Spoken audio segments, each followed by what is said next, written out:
All right, Rabosai, good morning. Let us begin. Begin by thanking all of our wonderful sponsors. To thank our Talmud Torah sponsors for the month of Tishrei: Dr. Linda Weinberg, Sarah and Ricky Gratz, Julia, Rena, E. and Eve, in loving memory of their husband, father, and Zayda, Dr. Paul Weinberg, Peretz, Moshe Ben Avram, David. To thank Ayal and Sarah Steinberg for dedicating the Shurim this month in the Schos of Refuah Shalema for Shulamis Bas Susha, Adam and Yehudi Ben Zev for dedicating all the Shurim and Drashos this month in the Schos of our Tfilos being Niskab. Our week of learning sponsors: Saeed and Simah Hagen for the Refuah Shalema of their granddaughter, Talia Miriam Bas Orly Yehudit; Greg and Rachel Levitan, in commemoration of the first yahrzeit of Greg's mother, Esther Levitan, Esther Bas Herschel, and in gratitude and in honor of Renewal, an organization which facilitates kidney transplants. Daf Yomi sponsors for today: Nathan and Beth Adler, in memory of Nathan's grandfather, Marina Rab Nosson ben Pinchas Zichron Livracha. The Meirowitz family, in memory of Avram Meirowitz, Basha Meirowitz, Mordechai Meirowitz, Fega Meirowitz, Hirsch Meirowitz, and Yitzchak Meirowitz Zichronim Livracha. We hope that in the merit of our Talmud Torah, all of the neshamas will have an aliyah. The families of Nechama, all of those who require a refuah, should have one together with Kol Cholei Yisrael. So let's with that, let us begin. So we have a lot to do today. Today's daf is daf Tzadik 90. We are picking up on Pei Tesam Beis 89b, and we are picking up 14 lines up from the bottom. So the Gemara says as follows: Ve'ela miditani b'chi bar avin. So let's remember again, the Gemara was taking it for granted that an arusa has a ksuva. So now we're trying to figure out, from where do we know that an arusa has a ksuva? To which the Gemara says, Ve'ela miditani b'chi bar avin. Rather, it must come from the following statement of Rav Chia bar Avin. So the Gemara says, what does he says? Ishto arusa. If a man has a wife who's an arusa, in other words, he's in the innocent state of marriage, so lo onein v'lo metamila. So ultimately, again, there's no aninos for her. If he's a kohen, ultimately he does not become tummy for her. V'chein hi lo onenes v'lo metamila. So too she does not become an onenes for him, nor does she become tummy for him. Mesa, if she dies, eina yarsha, he does not inherit her. Meshu, if he dies, gove ksuvasa. Ultimately, she collects her ksuva.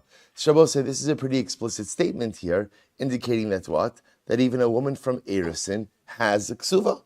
To which the Gemara says, well, maybe not. Don't the Kesuvos. Maybe like we said yesterday, maybe this is talking about a case of a man who willingly committed himself to a ksuva. In other words, maybe the default is that you don't have a ksuva from Erisin, but if halacha l'maisa, you willingly commit yourself, then of course you do have a ksuva. The chitema ikasav l'mayla memra. Maybe I'll say, but one second, if we're talking about a case of willful commitment, right, that he's going out of his way to willfully commit himself to a ksuva, then of course she has a ksuva. I'll say, like I said yesterday, no different than any other time you willfully commit yourself financially to someone else. You're committed. To which the Gemara says, Mesa ini yarshet shrichale. You would still need the statement ultimately again that if she dies, he does not inherit her. Okay, so therefore halacha l'maisa, the Gemara still does not seem to have a conclusive proof as to where we know that Narusa has a ksuva. Amar Rav Nachman Rafuna. The Rav da Amar get gove ikar. Supposed to remember again, going back to yesterday's daf, Rav had an interesting model that if a woman shows up with a get, the get allows her to collect ikar ksuva. If she shows up with the ksuva allows her to collect tosefes. So the Rav Amar get kove ikar lechosh dilma mafka gita b'hai beidina the gavya the hadra mafka b'hai beidina achrina the gavya. So, according to Rav, who says the woman could collect ikar ksuva with the get, aren't we concerned about the possibility that what? She's going to produce her get here, collect ikar ksuva, and then what? Produce her get somewhere else and collect again. Aren't we concerned about? To which the Gemara says, maybe there's a simple answer. The first time that the woman presents her get and she collects, what do we do with the get afterwards? What do we do with it? We rip it up. Rip it up. You can't rip up a get. Why not? So she says, I need that get. Why do I need that get? That get is my license to remarry. The Gemara says, maybe, the kasminan agabe Agabe Gita, to which the Gemara says, Amra ba'ina la'ansu bebe. So the Karina, so ultimately, again, she says, I needed to go in and get remarried. To which the Gemara says, the Karinan le the kasvinan agabe Gita, danan karan inhu, lab mishum de Gita. So to which the Gemara says, you're right. Instead, what do? We rip the get, now not rip it up into pieces, but rather we make a rip in the get, and we write the following message on the body of the get itself. The reason we have ripped this get, again, not ripped it up because you can still be able to read it, so she could still use it as a raya to get remarried, and we write on it. The reason we ripped this get is not because the get is invalid. La mishum de gita pasul ella to lo tehadar v'tigbi bei zimna achrina. Rather, the reason we're going in and ripping it is so why? Is that she should not use it to collect a second time. So we'll say, so interesting. So in other words, essentially, the get itself kind of becomes the receipt, right? Becomes the shover. And again, the text on the get, we make a little rip. That way everyone sees that it's different. Put a message on it, and this way cannot be used to go ahead and collect multiple times. I will say, just in terms of the ksuva from Erusin, so remember again, we saw the Rambam Paskins, that halacha l'maisa, there is no ksuva from Erusin, right? Ksuva only goes into effect on nisuin, unless of course what?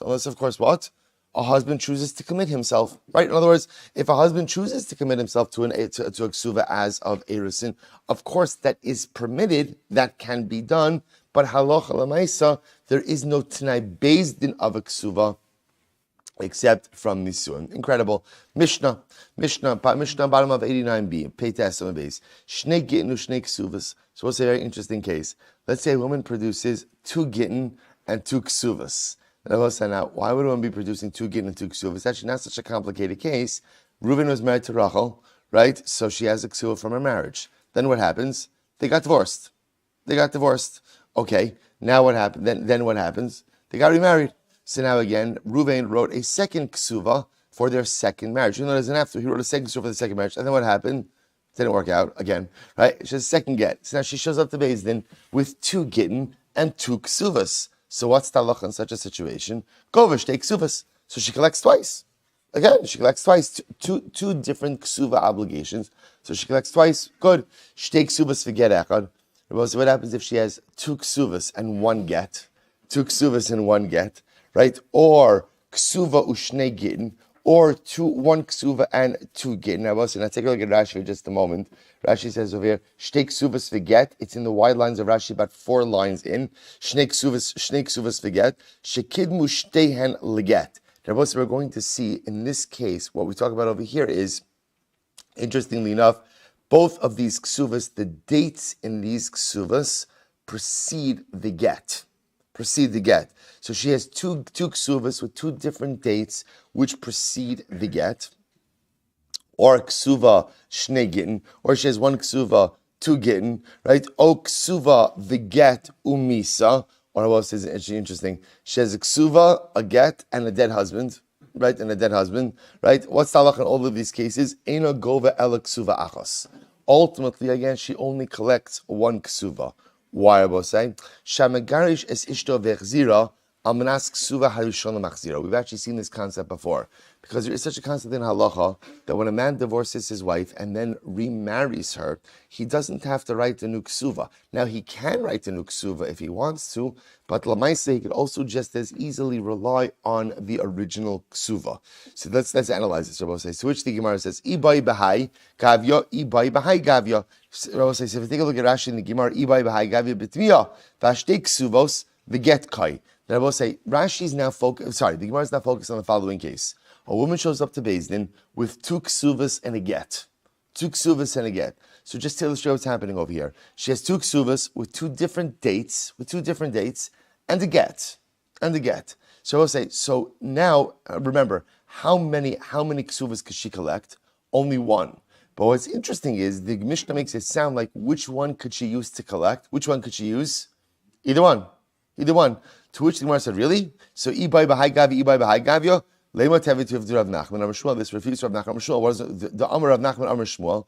Shtei shtaras hayotzim b'zeh achar zeh. They will say in general. Now, in halacha, you could have this often, where you could have 2 documents. What happens if you have 2 documents which seem to really be focusing on the same transaction, but they come out at 2 different dates? come out of two different dates. What's the halacha? So the Gemara says, so bital sheni es harishon. In general, when we seem to have two duplicative documents with two different dates, what generally happens is the second one overrides the first. We've actually seen this halacha before. The second overrides the first. So Rabbi says, I don't understand, we should apply the same concept over here in this case as well, namely that halacha lamaisa, the second ksuva should go ahead and essentially cancel out the first. Lav itmar lo, didn't we say about this? Omra Papa umod Rav Nachman, the osif beidikla litosefes kasvei. So Rabbi said, there's one exception to this rule. What's the one exception to this rule? If the second shtar adds in something over the first. So Rabbi said, so in other words, there are two cases of two shtaros. So case number one is where these two shtaros say the same thing. If that's the case, I will say, then what happens? We assume the second one is the primary one and it cancels the first. I will say, you'll say to yourself, who cares? If it's the same shtar, what does it matter if you use the first one or the second one? It matters a lot, because what matters? I will say, they're dated two different dates, which means the first one has an earlier lien, the second one has a later lien. So therefore, if they're saying the same information, we go with the second one with the later lien. There's an exception. If the second document adds in more than the first. So I will say, let's analyze this with ksuva for just a moment, because this is really interesting, right? So Rachel produces two ksuvas, right? One dated the first of Av, and one dated the first of Elul. Then I will say, this first of Elul, the second one, includes, Rashi said, Gemara says here, another palm tree, right? In other words, an additional amount of money or an additional value.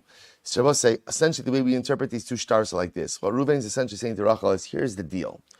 You could take the document with the earlier lien, the ksuva with the earlier lien, but that ksuva is worth less. Or you could take the ksuva with the later lien with a higher face value. Now, from Reuven's perspective, what is he trying to do? He's trying to sweeten the deal for her to take the ksuva with the later lien, right? Because he's interested in selling off, possibly what he's interested in doing is selling off unencumbered property from the earlier date. So he's willing to pay her more money in the ksuva for her to accept a later lien date on the ksuva. To which the Gemara says, "Hachanami b'da osifla." So therefore, again, I will say, when the Mishnah says that she's producing a get and two ksuvas, it must be that the case over here is they're not duplicative ksuvas. They're two ksuvas dated at two different dates, and the second one includes something additional that the first did not. Now, who determines which ksuva goes into effect? Who determines that? Rachel, she could decide earlier lien, like smaller face value, lesser face value, or ultimately, again, later lien, greater face value. That's up to her. Fascinating. Hotzia get to ksuvas uksuva umisa. So also the Brisa said that if halacha l'maisa, what happened? So we'll say she goes ahead and produces a get and a ksuva, and now her husband passed away. So what's the halacha? Top of tzaddik, im get kodem l'ksuva, so go v'shtei ksuvas. So we'll say if her get was before the ksuva, then what we assume happened over here is what?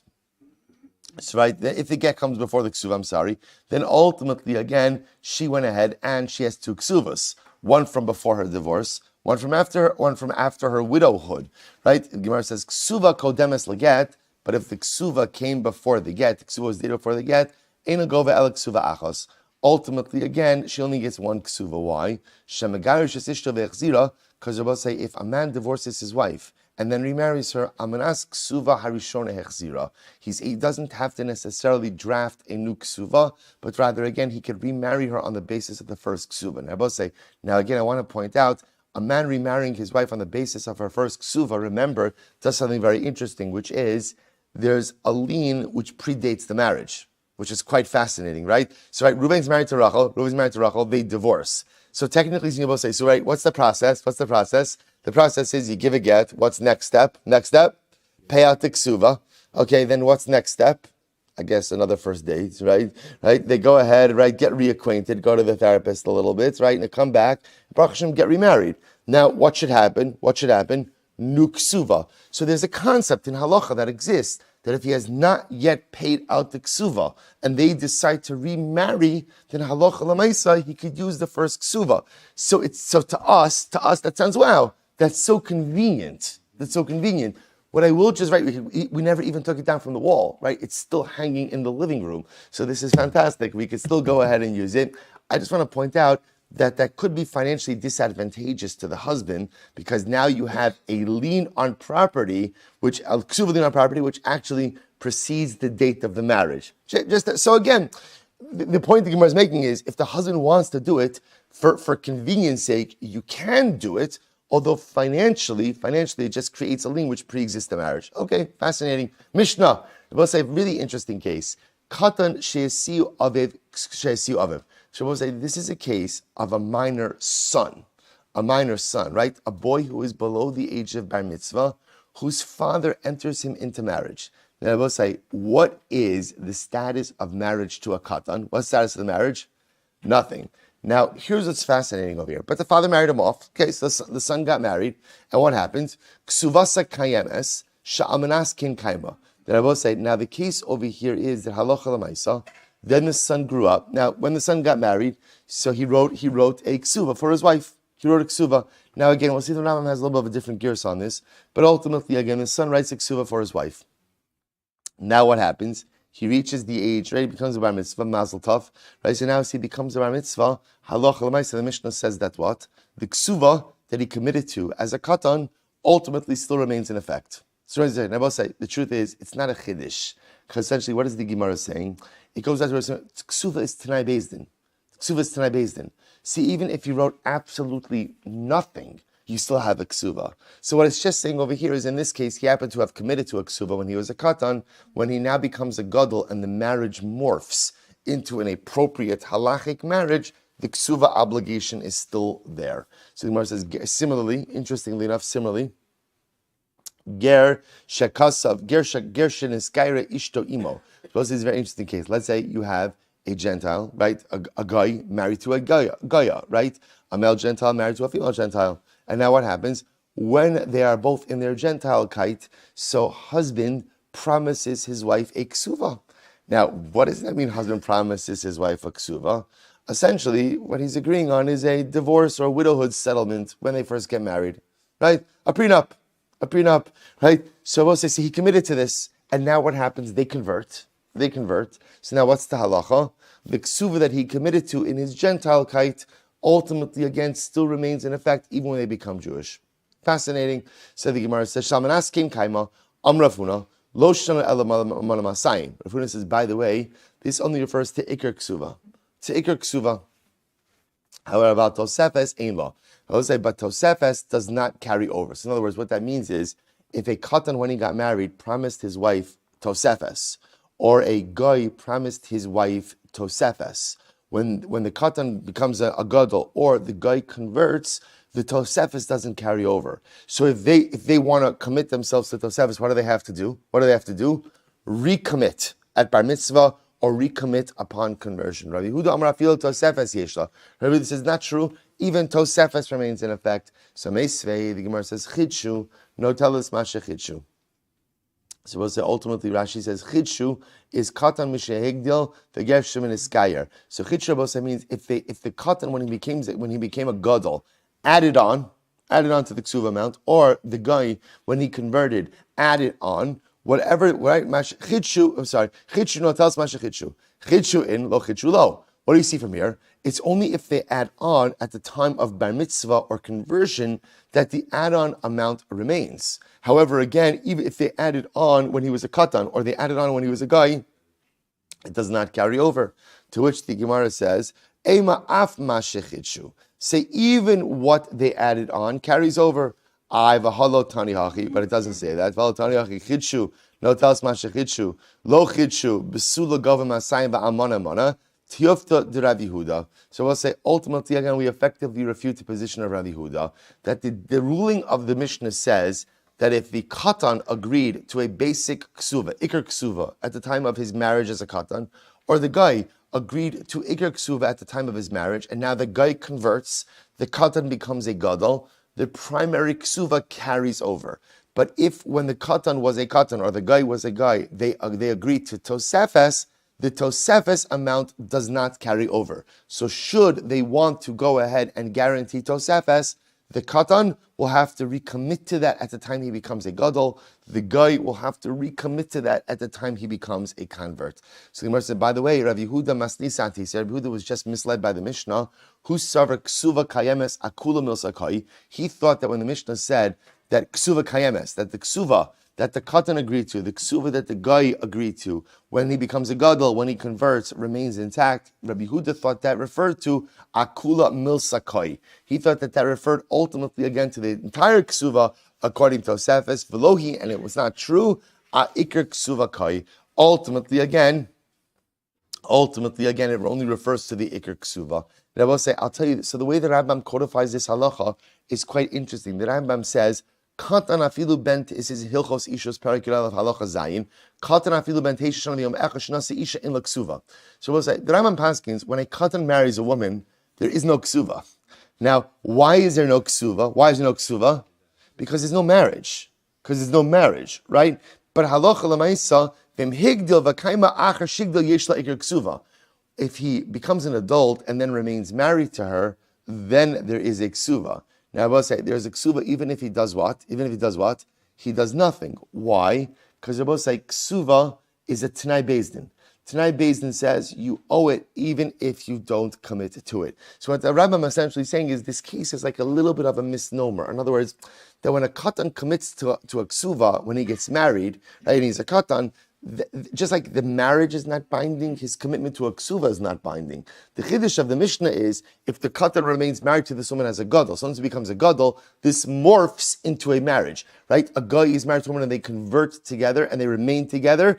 Ultimately, it morphs into a marriage. The chiddush is, the moment marriage morphs into a halachically recognizable marriage, the Tanai Ksuva sets in, even if the husband never actively committed himself to ksuva. Now, of course, what does that apply to? Iker ksuva. What doesn't it apply to? Tosefes ksuva. Tosefes, if he wants to commit, he has to knowingly opt in. Hadron alacha kol sev l'shravosai mazel tov mishayah nasa ishtei nashim umeis. Harishona umeis. Sorry. Let's say, watch this. So Ruvain was married to Rachel and Leah. What happens? Now Ruvain dies. So we'll say, what's the shayla? We have an inheritance shayla. So umeis. Harishona kodemes l'shniya, v'yosheh Harishona kodemes l'yosheh shniya. So we'll say Reuven is married to Rachel and Leah. Reuven dies. So we'll say in this case, Rachel and her descendants, right, have first rights in her ksuva, right, and ksuva spinin dichrin as well. Right, we'll say ksuva spinin dichrin. We're going to come back to that again. That's the clause that a husband writes in his wife's ksuva, that her children that she has with him will inherit her ksuva independent of any other Yerusha considerations. So in this case, Reuven is married to Rachel and Leah. Reuven dies. Rachel gets to collect her ksuva before Leah. And I will say, I want to point out, we're going to touch on this. It's actually something very interesting, which is, in a case where the husband dies, there's multiple things that's happening over here, right? So Reuven dies. The first order of business is ksuva distribution. Right? After ksuva distribution, then what? Then we have estate distribution. Right? So we're going to see there's going to be sometimes a little bit of a clash between those things. So here, Reuven is married to Rachel and Leah, so Reuven dies. Rachel gets to collect Rachel and her descendants get to collect her ksuva before Leah and her descendants get to collect her ksuva. Good. Next case. Nasa Sarishona Umesa, Nasa Shni Umesu, was well at the following case. Reuven married Rachel, and Rachel died. So now we'll say, leaving behind children. Then Reuven married Leah, right? Umeishu, and then Reuven dies. So we'll say, so what's the halacha in this case? So just to point out what you have going on over here. So now I have the descendants of Rachel who want their mother's ksuva, and ultimately again Leah, who is the wife who's still alive, who wants her ksuva. So what's the halacha? Shniya v'yarsheh kolmin liyarsheh rishona. In this case, I will say Leah and her descendants take precedence over Rachel's dead, but Rachel's descendants. Now, what's the pshat with this? If you look at Rashi, it's very interesting. Shniya v'yarsheh kolmin shehi ba'alas chov aval rishona ban liyaresh avien. Because I will say Leah, who is still alive, the second wife who's still alive, she is looked at as a creditor. versus Rachel's descendants are looked at as inheritors, Yarshim.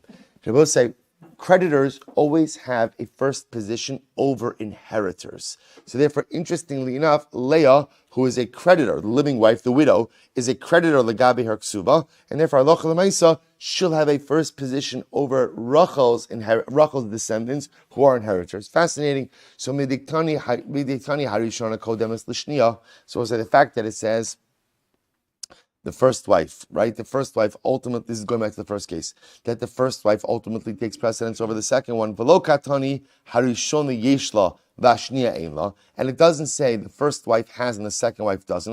So this is talking about the case, ultimately Reuven's married to Rachel and Leah, and now what? Reuven dies. So what's the halacha? So Rachel has first rights over Leah. So the Gemara just points out over here, the fact that it says, that it does not say, the first wife Rachel has and the second wife doesn't, teaches us that what? Michlal di ikadma shniya v'tafsa lo mafkinon mina. So it teaches us that what? Let's say Leah was a bit more aggressive than Rachel. So what happens? After Reuven dies, Leah seizes property from the estate to satisfy her ksuva. So what do we see from here? So ultimately it teaches us that we would not extract the property from Leah. That as much as Leah did something incorrect, she seized property really before it was owed to her, before she was in line to collect. Halacha so we wouldn't extract it. What do we see from here? Shmamina ba'chov mu'ocher shekanim v'gava mashegava gava. So we'll say you see from here a very interesting principle, which is in general, let's say I owe multiple people money. And let's say Reuven has a debt which precedes Shimon. So really the order of payment is the earlier the debt, the order of payment. Let's say Shimon cuts the line, seizes his assets in order to satisfy his debt, even though his debt is later than Reuven's. Seems to be based on this Mishnah that what? If he seizes it, he seizes it. He seizes it. Terush says not necessarily. Olam emulacha mashegava lo gava. Not necessarily. Halacha l'maisa say, if you're a creditor and you skip the line, and you seize assets earlier than you're due, than you're entitled to, halacha l'maisa, we will extract it from you. My kodemes legamre. So we'll say no. What ultimately legamre katani. When the Mishnah says, so we'll say in this case where Reuven is married to Rachel and Leah, and Reuven dies, and the Mishnah says that Rachel comes before Leah. What does that mean? Legamre. We'll say legamre means that even if there's only enough money in the estate to pay off Rachel's ksuva, and after we pay off Rachel's ksuva, then what? There's nothing left for Leah. We still pay off Rachel's ksuva, and we don't say, well, you know what? There's not enough for both of them. Let's divide a little bit more equitably. No, not true. Kodem means Rachel has kedimus, she has precedence. Her ksuva is paid off, even if that means there's not a penny left in the estate for anything else. Kivisnan, as we learned, ben kodem labas. I will say, just like when the Mishnah used lashon of ben kodem labas, a son comes before a daughter. What does it mean a son comes before a daughter? That a son inherits. And even with the inheritance of the son, if there's nothing left for the daughter, so you see the lashon of kodem means someone has precedence to the point that even if there's nothing left for the other parties, halacha l'maisa we still distribute. Ikadami, others are also an alternate version of this. Alternate version, since it doesn't say in the Mishnah that if the second one came along, meaning Leah, second wife, came along and seized property for her ksuva, we don't extract it from her hands. Michlal di kadma shniya v'tafsa mafkinar mina. Sounds like from here that if Leah were to come along and halacha l'maisa seize property, we would extract it from her. Shmamina, we learn from here. Bachov she mu'uchar shekadam v'gava mashegava lo gava. Sounds like from here that if you have a creditor, a later position creditor, who comes out of turn and seizes property, so ultimately we will extract that which he took, to which the Gemara says, no, mashegava gava. Maybe not. It's just an alternate version of the previous conversation. Maybe we'll say in general, even if you seize out of turn, whatever you took, you took. The Gemara says, but nevertheless, but since we said that ultimately, later on in the Mishnah, the second wife and her inheritors come before the inheritors of the first wife, therefore Amud Beis, Tanyanami harishona kodemas l'shniya. We use the same lashon ultimately again of rishona kodemas l'shniya. Good. So we'll say two different versions. We're going to see, I will say, that the halacha ultimately is really going to side with the first version. Namely that halacha l'maisa, when the Mishnah says, Reuven's married to Rachel and Leah, right? Now Reuven dies. Who has first rights of collection for a ksuva? Rachel. And we're going to see that that is true even if halacha l'maisa, it leaves very little. It leaves very little for any type of collection for the rest of the estate. Rachel's rights really come before anything else. Again, we'll see that a little bit clearer later on. So Nasa Sarishona, so I will say, so now we come to the second case of the Mishnah. Right? So second case of the Mishnah was, here we go. Reuven marries Rachel, and then what happens? Rachel dies. Rachel dies, Umesa. Now I will say, now I want to point out, what happens when Rachel dies? What happens when Rachel dies? So Reuven, her husband, inherits her. Now remember, the piece that's still outstanding over here is what? Kesuvos ben Dichrin, right? So ultimately, remember again, Rachel's children, Rachel's sons, have the halachic right to inherit her ksuva. Okay, now what happens? So now Reuven marries a second wife, Leah, and what happens? Now he predeceases Leah, he passes away. So now both say, so now who's in line? Who's in line? Of course, after the Levaya, right? But who's in line to collect? Right? We've got Rachel's sons and Leah, right? Leah's the widow, right? So Leah wants her ksuva. Rachel's sons want their mother's ksuva. So in this case, what's the halacha? Shniya v'yarshechem l'yarshe rishon. In this case, we're both saying Leah, the second wife, takes precedence over the inheritors of Rachel, the first wife. Why? So Rashi said why? Because Leah is what? Leah is a creditor. Leah is a creditor versus Rachel's descendants who are inheritors. And apparently what the Mishnah is teaching me is that creditors take precedence over inheritors. Okay, says the Gemara. So Shema Mina Tlas. We learned from here three things. Number one, Shema Mina achas b'chai v'achas b'moso yesh len kesuvos ben dichrin. Shabbosai. This is interesting. What you see from here is something very interesting, which is that the children of the first wife have kesuvos ben dichrin, which is interesting, right? So children of the first wife have, so in other words, that kesuvos ben dichrin applies even if the father remarried. Now, why I would think otherwise, we'll see. But Allah Maisa, right? So in other words, kesuvos ben dichrin applies even to the yarshim of the first wife, right? Kesuvos ben dichrin. And we're not concerned about any type of conflict within the family. Now, from where do we see this? Midiktani shnia v'yarsheha kol min liyarshe rishona. Rabbi say from the fact that the Mishnah says, in this case that we just learned, that who takes precedence? Leah and her yarshim take precedence over the descendants of Rachel, the yarshim of Rachel. What do you see from here? So mikdam hu dekadmi. We see that Leah takes precedence over Rachel's kids. Ha'ika shakli. But we see that Rachel's children are still what? Entitled to kesuvos ben dichrin. So we'll say, so that's halach number one that we see. That kesuvos ben dichrin applies even if husband-father has remarried, right? Ultimately, again, the children of the first wife still have the claim of kesuvos ben dichrin. Good. That's halach number one. Shemamina, ksuva naasis mosa lechaverta. So we'll say, this is very interesting. What we also see is like this. So we'll say, in general, the Gemara is operating on a principle.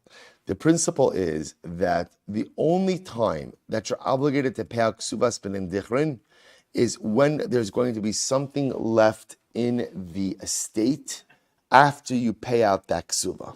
But if essentially payment of the kesuvos ben dichrin, not regular ksuva, kesuvos ben dichrin is gonna wipe out the estate, there's no din of kesuvos ben dichrin. Essentially, I will say, now why is that? To frame that a little bit differently, kesuvos ben dichrin is what type of takana? A dirabanan. Yerusha is da'araisa.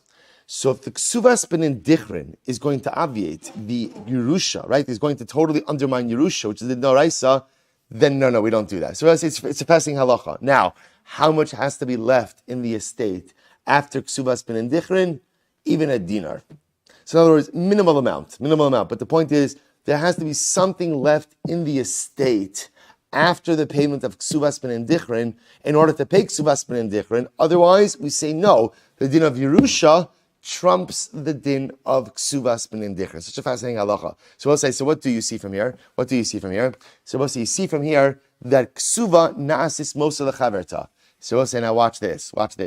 So what we will say is that halacha l'maisa, that the ksuva, in other words, the ksuva itself could count as the residual amount in the estate. In other words, that even though, let's say I have enough money to pay out the 2 Kesuvos, and when I pay out those 2 Kesuvos, what's going to happen?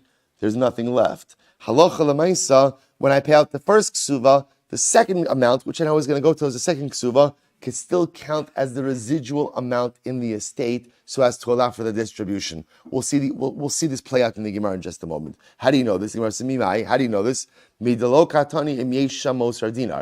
the Mishnah doesn't say that there needs to be a mosar dinar in addition to what? In addition to the 2 ksuva payments. So you see from here that Allah Chalamaisa, the second ksuva payment itself could be looked at as the mosar, as the additional amount for the first, and the first can be looked at as the mosar dinar ultimately for the second. And halacha number 3, ushmamina ksuvas benin dichrin lo tarfa mishabdi. We'll say furthermore, the third thing you learn is what Rabbi say, that ksuvas benin dichrin cannot be paid from encumbered properties. Also, which means that what? That for payment of ksuvas benin dichrin, you could only pay it out from what? Property that the estate owns. But if, let's say again, Reuven sold off property, the Yarshim don't have the right to what? To go to Lekuchos, to go to purchasers and claw back property to pay the Ksuvas Benin Dichrin. I will say, I want to point out, that's fundamentally different than what?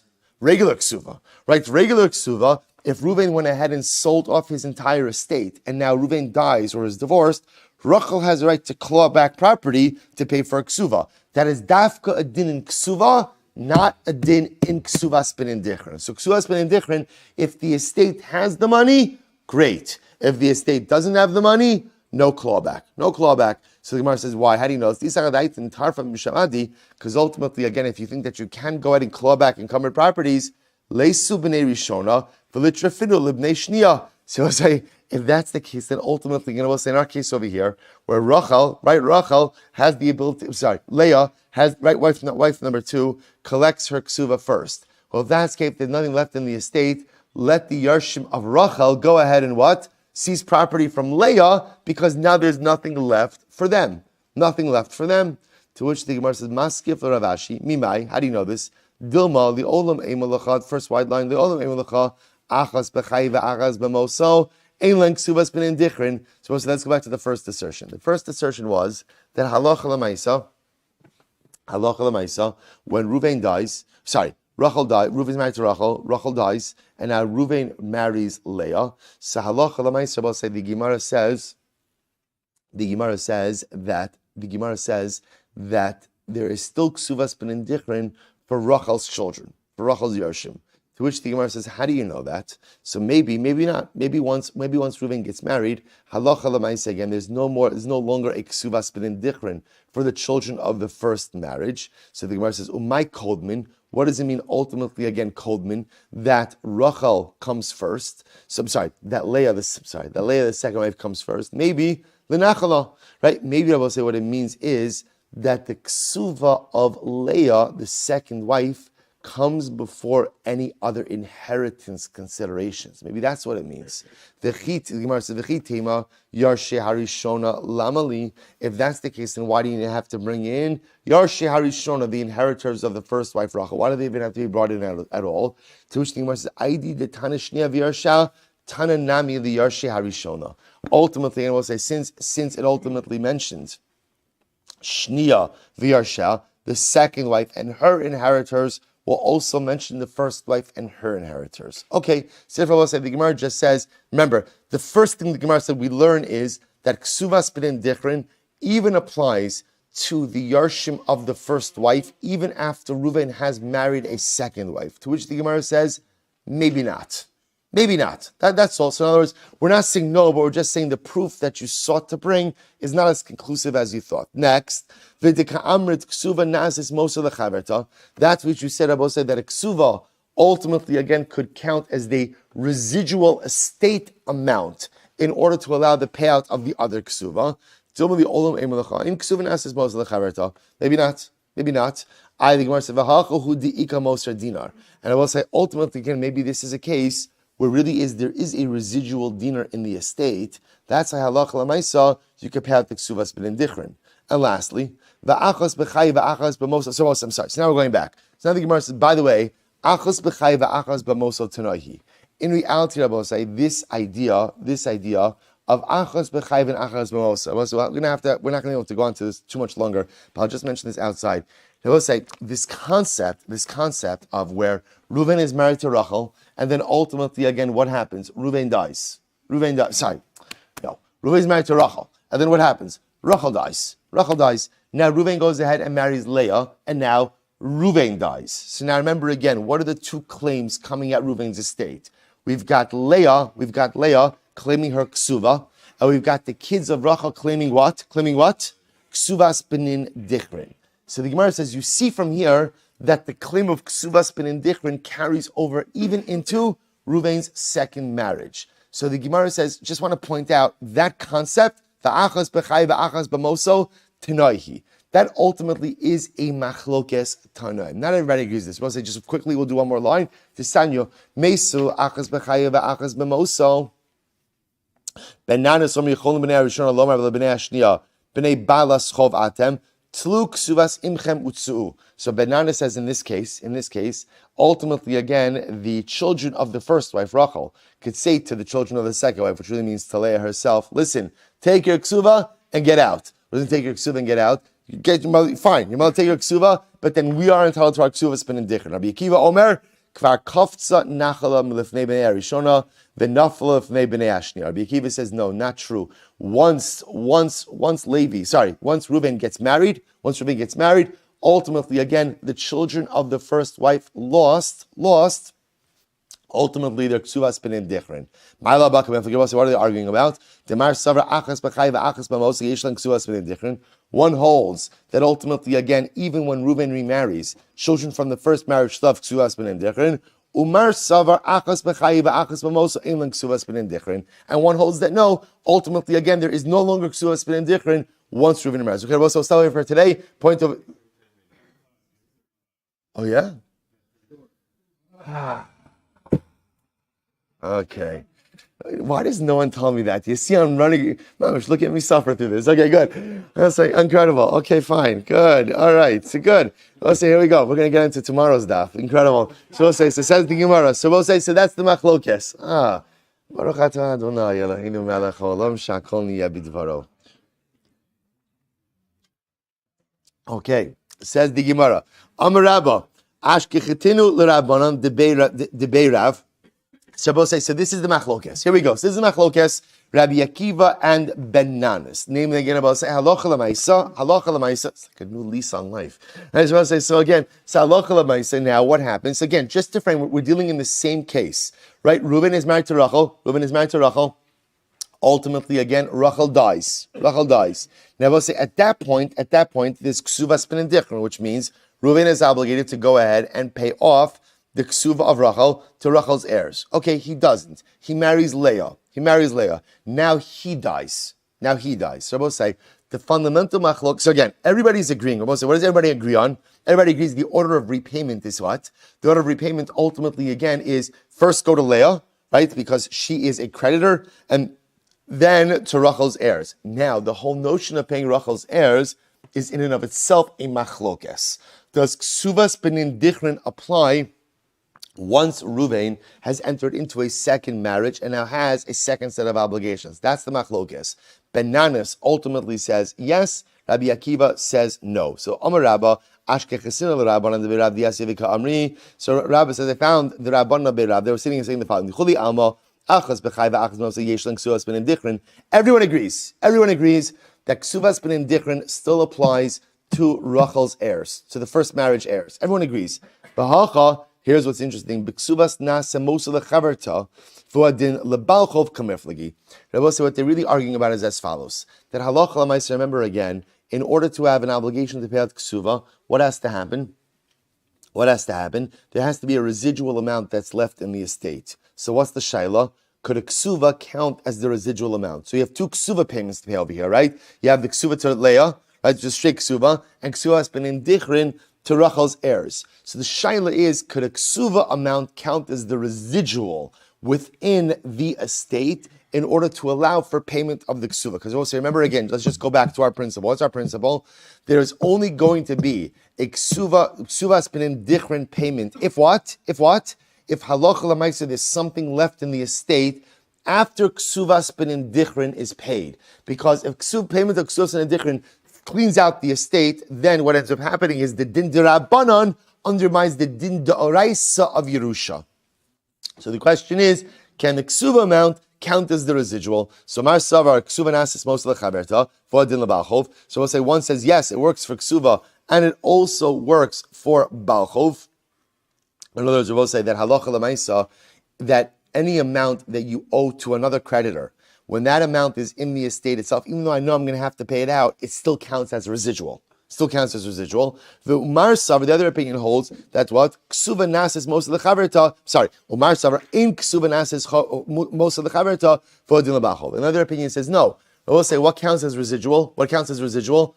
Unencumbered monies. They both say it's such a fascinating idea. In other words, everyone agrees. So both say let's go with what everyone agrees with. Right? Let's start with that. What does everyone agree with? At least at this stage of the Gemara, everyone agrees that the din of Kesuvos ben Dichrin never goes away. So therefore, even though Reuven remarried, and he married Leah now, and now he dies, the din of Kesuvos ben Dichrin to Rachel's heirs is still there. Everyone is agreeing on that. We will say, what else is everyone agreeing on? That Kesuvos ben Dichrin is only paid out when? When there's a residual in the estate. There's got to be something left in the estate. So this is fascinating. What's the machlokes? What counts as something? Is it only something if it's unencumbered monies? Or no, even if it's encumbered monies. Let's say there's something left in the estate, but I happen to know everything left in the estate is already what? Earmarked for something else. This has to get paid to a ksuva, this has to get paid to a creditor. So there's stuff left, so after you pay out the Kesuvos ben Dichrin, there's stuff left in the estate, but it's earmarked, but it's going out. It's going out. It's not earmarked, what's the word? It's allocated. It's allocated, right? It's allocated for something else. It's allocated. So Lamaisa, again, one opinion holds that's still called residual. The other opinion holds, no, that's not called residual. What's the definition of residual? What's residual? Residual is unencumbered funds that are left in the estate. Fascinating. So the Gemara says, and I said to them,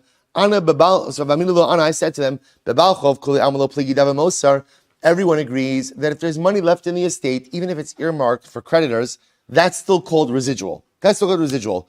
Keep pligi b'ksuva. Where's the machlokes? Rabbi say if there's additional monies left in the estate, and ultimately again it's allocated for ksuva, is that amount called residual or not? So maskef Rabbi Yosef. So Rabbi Yosef raises the kasha ihachi. Rabbi Akiva Omer kvar kaftzah nachala im yesh moser dinari b'alei. If that's the case, then why does Rabbi Akiva say that there's no Kesuvos ben Dichrin? Rabbi Akiva should just simply say, as long as there is moser dinar, as long as there is some residual, that's an unencumbered residual in the estate, you should pay out the Kesuvos ben Dichrin of the first marriage. Ela Amar Rav Yosef, ba'achas b'chaye va'achas b'mosa k'mifligi.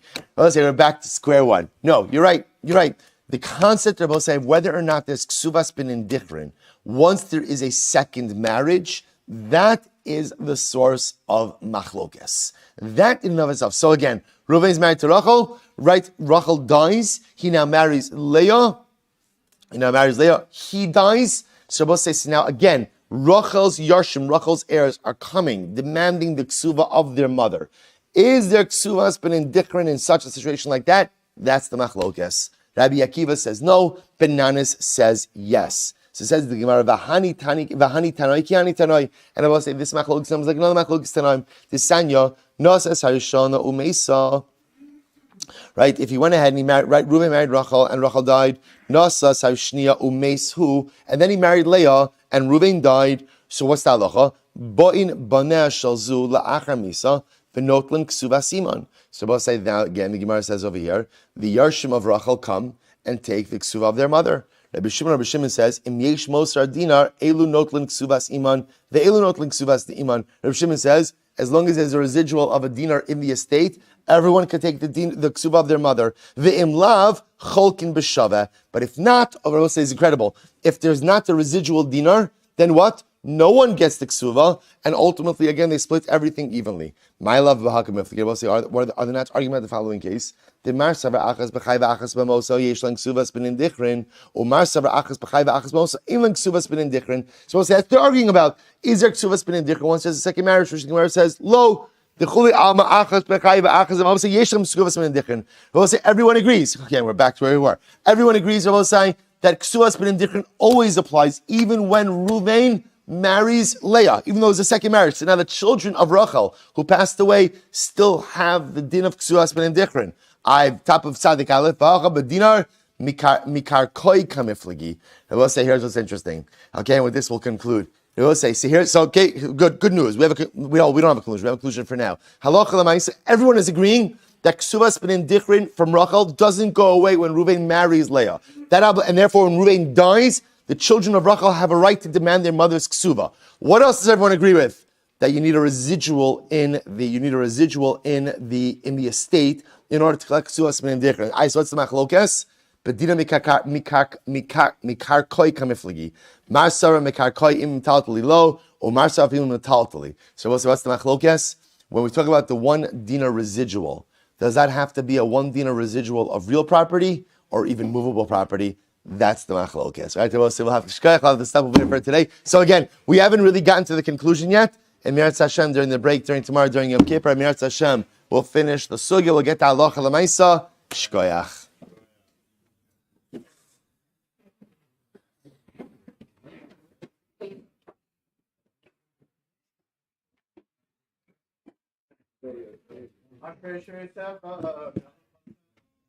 All right, Chavra Zoom, have a great day, everyone. Shkoyach. By the way, best feeling in the world. Best feeling in the world.